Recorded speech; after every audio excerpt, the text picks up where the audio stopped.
Hello everyone. In today's video we're going to be threading the bobbin on a Jones Family CS machine.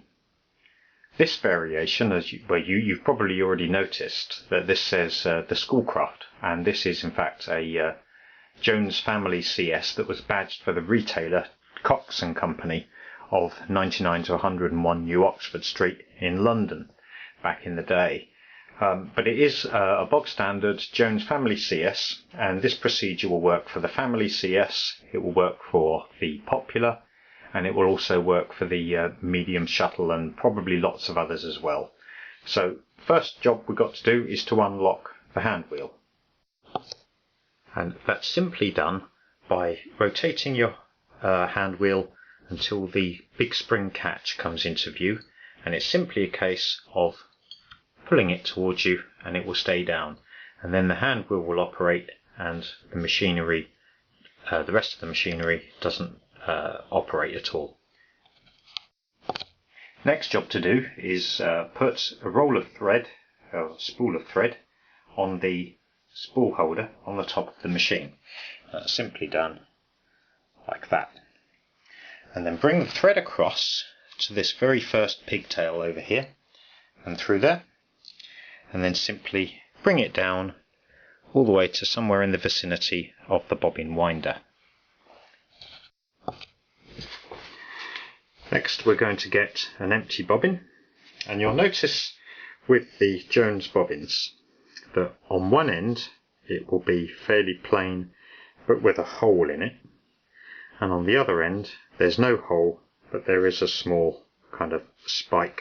Sometimes they're quite sharp looking and sometimes they're quite rounded with use. Now the important part is very often in this end of the bobbin winder there is often a pin. Sometimes there is and sometimes there isn't. This machine doesn't have the pin. It's not actually broken off or anything, it just doesn't appear to have one. And what we're going to do is we're going to load it with the rounded end this side and the side with the little spike poking out onto this side, and loading it is very easy.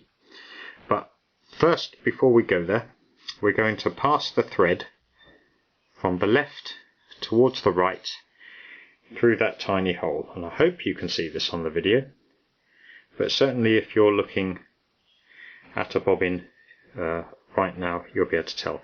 And just pull it out an inch or two just to give yourself some working sort of length so it doesn't get pulled through.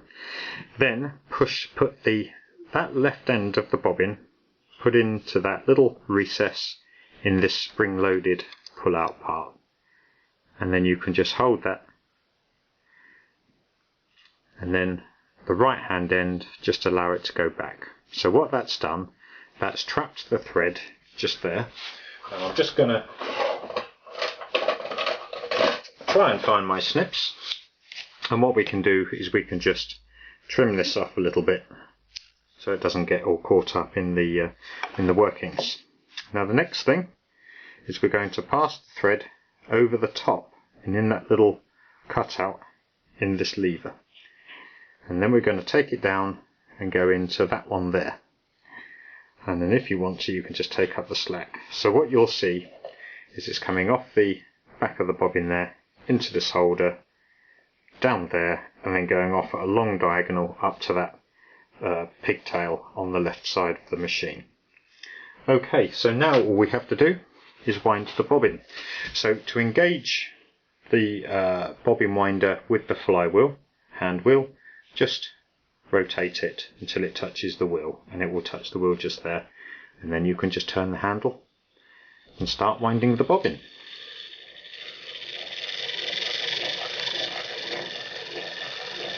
And they wind absolutely beautifully. This is very similar to the Singer bobbin winder, so if you've used a Singer before this will all be very familiar to you.